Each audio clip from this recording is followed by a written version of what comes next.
সানমিহলিৰ জৰিয়ে আপোনালোকৰ ওচৰলৈ আহিছোঁ। আপোনালোকৰ কুশল কামনা কৰিলোঁ। আজি মোৰ বিষয়টো হ'ল খং। মানে খং বোলা বস্তুটো অতি এটা অভিশাপহে আচলতে খং। খং মানে সাপ বুলি বেদত আছে। খং মানে সাপ হয়। খং উঠিলে মানুহে কিটো ৰূপ লয়, খঙত অগ্নিশৰ্মা বা খঙত টিঙিৰি তোলা হোৱা বুলি কয়। আগতে আমি বাক্য ৰচনা লিখিছিলোঁ। সেই খঙৰ সেই ৰূপটোত মানুহে জিতি কৰি দিব পাৰে। গতিকে খং মানে সাপ, সাপ বুলি কৈছে বেদত। খং হ'ল আমাৰ এটা আচলতে ভাবোঁ যে বদ অভ্যাস, যি আমাক সদায় পিছলে টানে। আজিকালি মানুহে সততে কয় যে নেগেটিভ এনাৰ্জি, পজিটিভ এনাৰ্জি, মানে ইতিবাচক আৰু নেতিবাচক যিটো। গতিকে খঙে আমাক সদায় নেগেটিভ এনাৰ্জি এটা দি থাকে, নেতিবাচক। খঙৰ পৰা মানুহৰ কোনো আয় নহয়, উৎপাদনো নহয়। গতিকে যিমান পাৰি আমি খঙৰ পৰা নিজেও আঁতৰি থাকিব লাগে। ল'ৰা ছোৱালীক শিকোৱাৰ আগতেই পিতৃ মাতৃও তাৰমানে খঙৰ পৰা আঁতৰি থাকিব লাগে, কাৰণ ই আমাক সদায় পিছলৈ টানে। খঙে কেতিয়াবা এনেকুৱা হয়, খং অভ্যাস হৈ যায় কিছুমান মানুহৰ। গতিকে খঙে যাতে আমাৰ মনত বাস সাজিব নোৱাৰে, তাৰ বাবে আমি আমাৰ সন্তানসকলক শিশুকালৰ পৰাই, আগতে কৈছিল যে মাতৃয়ে, আজিকালি মাতৃয়ে বুলি নহয়, পিতৃ মাতৃ দুয়োজনে সতৰ্ক হ'ব লাগে, যাতে আমাৰ শিশুসকলৰ সেই খঙাল চৰিত্ৰটো অভ্যাসটো নহয়গৈ। আৰু এই খঙৰ পৰা আঁতৰাই ৰাখিবলৈ আমি পিতৃ মাতৃসকলে ল'ৰা ছোৱালীক সৰুতেই, আজিকালিতো কিছুমানে এনেকুৱা হৈছে মানে সামাজিক মাধ্যমত বা আজিকালি টিভিটো দেখিবলৈ পাওঁ যে কেতিয়াৰ পৰা গান গাইছে বোলে 3 বছৰৰ পৰা, কেতিয়াৰ পৰা নাচিবলৈ লৈছে 3 বছৰৰ পৰা, কেতিয়াবা কোনোবাই 2 বছৰ বুলিও কৈ পাইছে নেকি, এনেকুৱা হৈছে। গতিকে ইমান সৰুৰ পৰা কৰে, গতিকে পিছুৱাই থাকিও লাভ নাই। সেই যেতিয়া প্ৰায় 3 বা 4 বছৰ বিশেষকৈ হয়, স্কুলটো যাবই লাগিব। গতিকে স্কুলৰ সমানে সমানে ঘৰতে হওক সেই পৰিৱেশ এটা তৈয়াৰ কৰি, বা কাষতে যদি কাষে পাঁজৰে তেনেকৈ সুবিধা আছে, মানে সৰুৰ পৰাই ল'ৰা ছোৱালীক ছবি অঁকা, গান শুনা বা গান শিকা বা নাচ শিকা বা যিকোনো সাংস্কৃতিক, ক্লাছিকেল, শাস্ত্ৰীয় নৃত্য, গান আদিৰ অনুষ্ঠানবিলাকলৈ লৈ যাব লাগে, বা খেল ধেমালিৰ লগত সৰুৰ পৰাই জড়িত কৰিব লাগে। বা খেল ধেমালি চাবলৈ গ'লে সেইটোও এটা কিন্তু এটা ভাল সময়, তাৰমানে তেওঁলোকে কটায় খেল ধেমালি চাই। কিছুমানে খুব ভাল পায় ক্ৰিকেট চাই, কিছুমানে ফুটবল চাই ভাল পায়। সেই সময়টোত তেওঁলোকে বেলেগ কথা ভাবিবলৈ সুবিধা, মানে মনে তেওঁলোকক সময়ে নিদিয়ে। ঠিক তেনেকৈ নাটক, সৰুৰ পৰাই বহুত ল'ৰা ছোৱালীয়ে নাটকৰ প্ৰশিক্ষণ লয়। এই সৃষ্টিশীল বিষয়বিলাকৰ মাজত যদি ল'ৰা ছোৱালীক মাক বাপেকে মানে ব্যস্ত কৰি ৰাখিব পাৰে, তেতিয়া ল'ৰা ছোৱালীবিলাক চাবলৈ গ'লে খুব শান্ত হয়গৈ, তেওঁলোকে ভাল পায়। আৰু এইটোও চাব লাগিব কোনে কি ভাল পায়। প্ৰত্যেকেই কিন্তু গানৰ লগত নোৱাৰে বা প্ৰত্যেকেই নাচৰ লগত নোৱাৰে। সিহঁতক সৰুতেই আমি অলপ চাব লাগিব, কোনে গান ভাল পাব পাৰে, কোনে নাচ, কোনে খেল ধেমালি বা নাটক, ভাগে ভাগে আৰু বহুত বিষয় আছে। ঠিক 7 বছৰমানৰ পৰা ল'ৰা ছোৱালীক আকৌ ঘৰুৱা কাম কাজতো পিতৃ মাতৃয়ে সহায়ক হিচাপে ল'ব লাগে। কাৰণ এতিয়া আমি দেখিবলৈ পাইছোঁ যে কিছুমান ল'ৰা ছোৱালী যেতিয়া তেওঁলোকে পঢ়িবলৈ যায় বা তেওঁলোকে চাকৰিজীৱী হয়, তেওঁলোকে কৰ্মসংস্থানৰ কাৰণে ঘৰৰ পৰা বাহিৰলৈ যাব লগা হয়, তেতিয়া তেওঁলোকৰ কিছুমান ল'ৰা ছোৱালী যিসকলে মানে ঘৰুৱা সাধাৰণ কামখিনি নেজানে, বিশেষকৈ পাকঘৰ, তেওঁলোকে বৰ বেমেজালিত পৰে। বাহিৰৰ পৰা খাব লগা হয় বা সময়ৰ নাটনি বুলি কয়। এই যে সময়ৰ নাটনি, আচলতে কৰোঁ বুলিলে সময়ত চব হয়, কিন্তু যেতিয়া মানুহে নেজানিব যে একো আঁতিগুৰি নাপায়, মই কেনেকৈ পাকঘৰত সোমাম, কেনেকৈ মই ভাত বনাম বা মই কেনেকৈ ঘৰটো সাৰিম, এই গোটেই এটা বেমেজালিৰ সৃষ্টি হয়, মনত এখন মকৰা জাল নিচিনা হৈ যায়। গতিকে সৰুৰ পৰাই আমি সিহঁতক যদি 7 বছৰমানৰ পৰা পাকঘৰতেই হওক বা আমি ঘৰটোকে সাৰা বিচনাখনকে পাৰা বা কিছুমানে খুব পিতৃ মাতৃক কিছুমানে ধুনীয়াকৈ ঘৰতে গাৰ্ডেনিং কৰে, শাক পাচলিয়েই লগায় বা ফুল টাবত তেনেকৈ বা কিছুমানে মাটিতো তেওঁলোকৰ কিছু জেগা ঘৰটোৰ বাহিৰেও আচুতীয়াকৈ কিছু ঠাই থাকে, তাতে তেওঁলোকে ধুনীয়াকৈ ফুলৰ বাগান পাচলিৰ বাগান কৰে। সেই বাগানতো আচলতে আমি আমাৰ ল'ৰা ছোৱালীক লৈ ল'ব লাগে কাষত সহায়ক হিচাপে। চাওঁতে সিহঁতে এদিন সেয়া শিকিব। ঠিক তেনেকৈ চিলাই কাম আদিতো আমাৰ যিবিলাক ঊলৰ কাম হওক চিলাই কাম হওক, আজিকালিতো ল'ৰা ছোৱালী বুলি একো কথা নাই, ল'ৰাই হয়তো ছোৱালীতকৈ বেছি চিলাই কামত আজিকালি জড়িত আমি দেখিবলৈ পাওঁ। আগতে আমি যাক দৰ্জী বুলি কৈছিলোঁ, এতিয়া এইবিলাক ইনষ্টিটিউট আছে শিকায়। গতিকে বহুতৰ ঘৰত এতিয়া চিলাই জনা ঊলৰ কাম জনা ল'ৰা ছোৱালী আছে। পুৰণা দিন নাই, ছোৱালীয়ে এইটো কৰিব ল'ৰাই এইটো কৰিব। গতিকে এই চিলাই কাম ঊলৰ কাম আদিও আমি যেতিয়া কৰোঁ আচলতে আমিও কৰিব লাগে। আমি কৰিলে সিহঁতে দেখিব, আৰু দেখোঁতে যদি দুটা ল'ৰা ছোৱালী বা তিনিটা ল'ৰা ছোৱালী কাৰোবাৰ বা দুটা কোনোবাটোৰ কিন্তু সেই বিশেষ বিষয়ত কিন্তু চকু দিব। আৰু এইবিলাক সৃষ্টিশীল কাম এইবিলাকত যেতিয়া সোমাই সিহঁতে মূৰটো সোমাই যায় সৃষ্টিশীল কামত, নাচ গান আদি বা ছবি অঁকা, বাগিচা হওক বা ঊলৰ কাম চিলাই কাম আদি এনে বিভিন্ন ধৰণৰ বিদ্যা, এবাৰ মূৰটো সোমাই গ'লে সিহঁতে ওলাই আহিব নোৱাৰা হয়।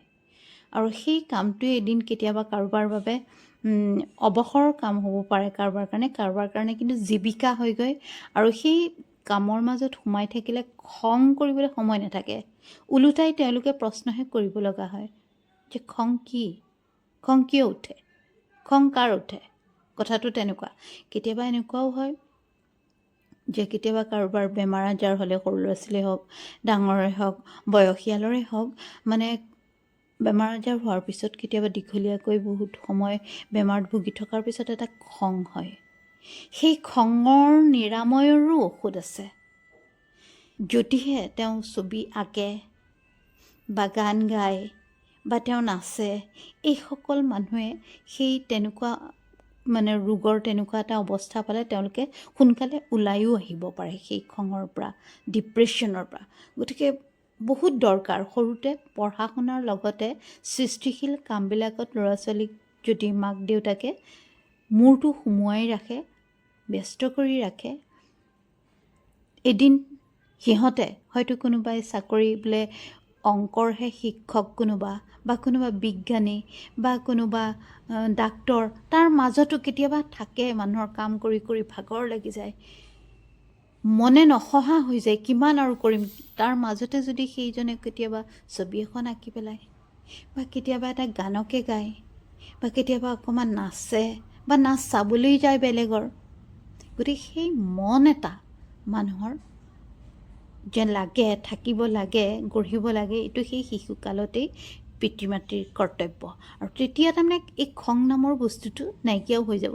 কাৰণ সৃষ্টিশীল সকলো বিষয়ে খেলা ধূলায়ো মানুহৰ মাজত যিবিলাক মানে নেতিবাচক নেগেটিভিটি, মনৰ খং ৰাগ অসুখ অশান্তিবিলাক মানে ঈৰ্ষা অসূয়া এইবিলাকৰ পৰা বহুত দূৰলৈ লৈ যায়। তেতিয়া সমাজখনো ধুনীয়া হয়, সুন্দৰ হয়। গতিকে আহকচোন আমি সকলো পিতৃ মাতৃয়ে আমাৰ ল'ৰা ছোৱালীক খঙৰ পৰা দূৰত ৰাখিবলৈ আমি এটা ঘৰতেই যদি প্ৰথমে পৰিৱেশ এটা ৰচনা কৰোঁ, কাৰণ ঘৰখনকেই ল'ৰা ছোৱালীৰ শিক্ষাৰ কঠীয়াতলী বুলি কোৱা হয়। গতিকে ঘৰখনৰ পৰাই আৰম্ভ হ'লে বেছি শুদ্ধ হয়, বেছি সুন্দৰ হয়। আৰু মানুহটো কেতিয়াও দেৱতা হ'ব নোৱাৰে। গতিকে মানুহৰ এই পাৰ্থিৱ জগতত খং ৰাগ এইবিলাক মানুহৰ সততে থাকে, কিন্তু কেতিয়াবা এইটোও হয় খংটো তাৰমানে আমি একেবাৰে মানে কণ্ট্ৰল কৰিব পাৰিব লাগিব। খং উঠিল বুলিয়েই যে আমি একদম ঘৰৰ বস্তু বাহানি ভাঙি চিঙি মানুহ চানুহ মাৰি আমি গোটেইখন তহিলং কৰিম বা নমতা হৈ যাম, সেইটো নহয়। খং যদি ভূপেন হাজৰিকাৰ খং উঠিলে বোলে তেওঁ ফটকৈ দৰজাখন মাৰি ভিতৰ সোমাই যায়, অলপ পিছত 2 মিনিটমান পিছত ওলাই আহে, তাৰ খং সেইটোৱেই। তাৰমানে সেয়া যে ইমান ডাঙৰ সাধক, এজন সিদ্ধ পুৰুষ তেওঁলোক, তেওঁলোকে জানে খঙে আমাক সদায় বিয়োগহে কৰায়, জীৱনত যোগ নকৰে একো। গতিকে খং উঠিব পাৰে কেতিয়াবা, যিহেতু আমি মানুহ, খং উঠিলেও আমি নিজে নিজক তাৰমানে ঠাইতে খংটো যাতে আমাৰ মৰিখন হয়, খংটো নোহোৱা হৈ যায়। যাৰ ওপৰত খং উঠিছে তেওঁকে আমি গৈ প্ৰথম মাতিব লাগিব, এইটো অভ্যাস কৰিব লাগে। নহ'লে এখন ঘৰৰ পৰিৱেশ কেতিয়াবা খুব বিনষ্ট হয়, ইজনে সিজনক নামাতে, সিজনে সিজনক নামাতে। এখন ঘৰত এটা পৰিৱেশ দেখিছিলোঁ যে তেওঁলোকে ৰাতিপুৱা যেতিয়া তেওঁলোকৰ ল'ৰা ছোৱালীকেইটা ওলাই যায় স্কুল কলেজলৈ, তেতিয়া বতাত মানে পইচাত থৈ দিয়ে। গুৱাহাটীৰ এইটো পৰিৱেশ শুনিছিলোঁ, বতাহখনত থৈ দিয়ে। তাৰমানে চবৰে দূৰ স্কুললৈ বা কলেজলৈ, চবকে হাত খৰচ এটা লাগে, বাট খৰচটো লাগিব অন্ততঃ চিটি বাছত বা কোনোবা ৰিক্সাত, সেই বতাহখনত থৈ দিয়ে। তাৰমানে ইমান মাতবোলৰ অভাৱ। এই মাতবোলৰ যে অভাৱ কিয়?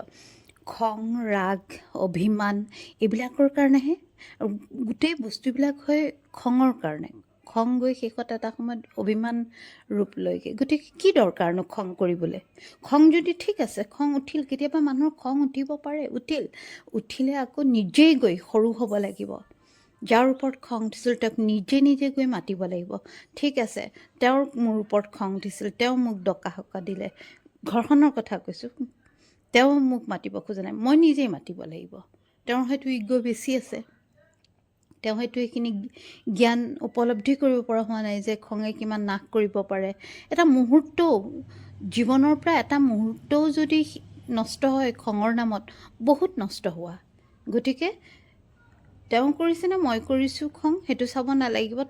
মুহূৰ্তত আমি ইজনে সিজনক হাত মিলাব লাগিব, মাতিব লাগিব চলেৰে, বুদ্ধিৰে।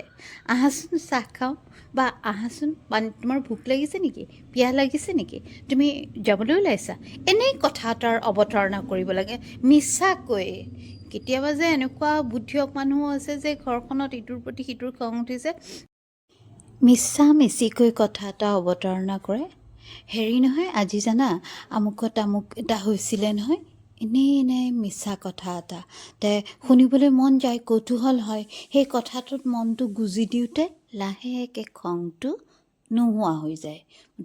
মুঠতে খং মানে সাপ ন, সাপডালে ফেট তুলি থাকে। যেতিয়াই সেই কাহিনী এটা কোৱা গ'ল মিছামিছিকৈ, সেই কাহিনীটোত মনটো ইমানেই গুজি দিব, বাছ। মিছামিছি কাহিনী বুলিও নহয় দেই, কেতিয়াবা মানুহৰ থাকে নহয় যে চাইক'লজি, এই মানুহজনে সেইটো ভাল পায়, সেই মানুহগৰাকী সেইটো ভাল পায়, বা সেই বাচ্ছাটোৱে সেইটোৱে, সেই ভাল পোৱা বিষয় এটা আনি অৱতাৰণা কৰিব লাগে, সেই তেওঁলোকে যিটো নাজানে আৰু, সেই আমুকটো নহয় তামুকটো নহয় বুলি। তাৰপিছত সেই কথাটোত যে মনটো গুজি দিয়ে, বাছ। সেই খং নামে যিটো সাপটোতো ফেট তুলি থাকে। তাৰপিছত লাহে লাহে সাপটো শক্তিহীন হৈ আহে, ফেট তুলিব নোৱাৰা হৈ লাহে লাহে সাপটো নামি পৰি গুচি যায় মানুহটোৰ পৰা। গতিকে খং আমি এনেকৈ নাশ কৰিব লাগে। খং দমন কৰাৰ বুদ্ধি, খং কেনেকৈ আকৌ ধৰক কাষৰ ঘৰতো হ'ব পাৰে, চিঞৰ বাখৰ কাজিয়া পেচাল কেতিয়াবা হয় ন। খং মুঠতে খঙৰ কাৰণে হয় আপোনাৰ কাষৰ ঘৰত, আপুনি প্ৰতিবেশী, আপুনিনো চাই থাকিবনে, ফটকৈ মিছাকৈ যাব লাগে, আপোনাৰ চেনি অলপ লাগিছিল বা নিমখ হ'ব নেকি, এনেকৈ মিছাকৈ যাব লাগে। সেই যে মানুহ ঘৰত জুই জ্বলি আছিল, বেলটো বজাই দিলে আপুনি, তো কোনোবা এজনতো দৰজাখন খুলিব আহিবই লাগিব। লগে লগে গ'ল তেওঁলোকৰো, আধা হ'লেও স্তিমিত হ'ব ন, অলপ হ'লেও তাত তাৰমানে জ্যোতি এটা পৰে। গতিকে আমি নিজৰ খঙো দমন কৰিব লাগিব, আনৰ খঙো কেনেকৈ আমি নাইকিয়া কৰিব পাৰোঁ আমি মন দিব লাগিব। ঠিক আছে, মানে সেইটো যিকোনো এটা ব্যৱস্থা খং খেদাৰ কাৰণে কৰিব লাগিছে। যেনেকৈ মহ খেদবা যাংছো, এই মহ যেনেকৈ খেদে, খং খেদিব লাগিব আমি মনৰ পৰা দেই। ধন্যবাদ, বহুত ক'লোঁ, আপোনালোকে শুনিব বুলি আশা কৰিলোঁ। আৰু যদি দেখিছে ভাল লাগিছে, ল'ৰা ছোৱালীৰ কাৰণে মই কিবা এটা ক'ব পাৰিছোঁ, নিশ্চয় আপোনালোকে আগবঢ়াই দিব। ধন্যবাদ।